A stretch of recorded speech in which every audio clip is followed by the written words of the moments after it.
They wanted to understand, but nobody could. Not unless they'd been there too. Sloan glanced out the window to where Cherry's truck sat glinting in the September sun. As if she could sense Sloan looking, Cherry opened the door and slid out, her long brown hair flipping up in the breeze. Sloan drank in the sight of the other girl, her entire body relaxing as the person she loved most leaned against the truck with crossed arms. Cherry was safety, warmth. She didn't pry because she didn't have to. She was there when it happened, when everyone died, except for the two of them. The last girls standing. Sloan's loss was her loss. Sloan's wounds were her wounds. They didn't need therapists or police or parents wandering around inside their heads. They had each other for that. You need to talk about what happened. Let me help you. Sloan sighed.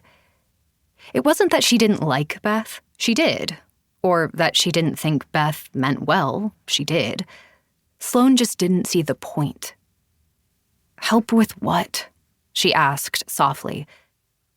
Your mother says your nightmares are getting worse. We could start there, do a longer session, and try to reprocess whichever memories are affecting you most. We might be able to take some of the bite out of them. Many of my clients have had a lot of luck with this approach in the past. But you have to work with me. I can't do it for you. I'll think about it, Sloan said, and then they lapsed back into silence. She was relieved when Beth's phone alarm chimed, signaling the end of the visit.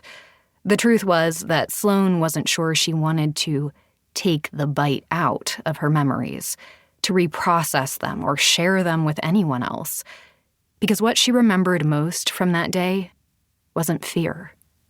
It wasn't the sticky scent of warm blood, although that remained thick and cloying even in her dreams.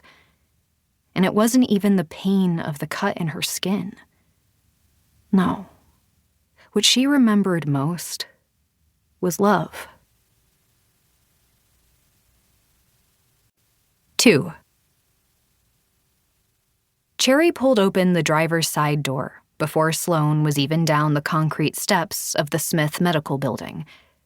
It was home to an urgent care, a massage therapist, 4 empty suites, and, of course, Beth McGinnis, holistic hypnotherapist specializing in traumatic response therapy.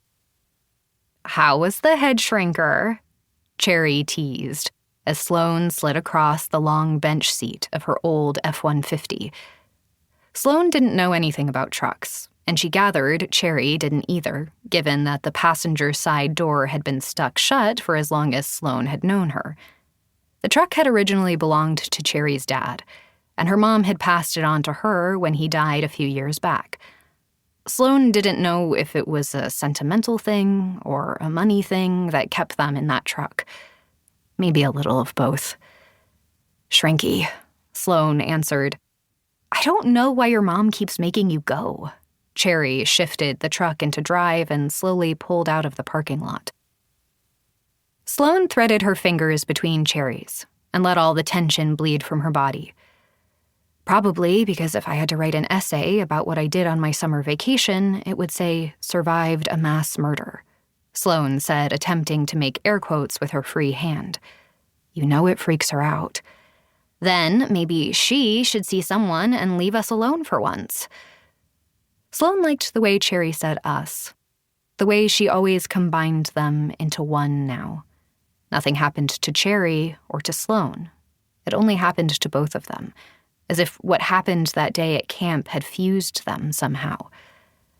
Oh, she does, Sloan said, twisting in her seat. I'm pretty sure me going was actually her therapist's idea, or maybe her guru's. I can't keep them all straight anymore. You'd think she was the one who had to get sewn back together. Cherry made a little tisking sound. Sounds like a conspiracy to me. Yeah, a real conspiracy. Protecting my mental health. You know I'm always here for all your protection needs. She puffed out her chest, and Sloan smiled.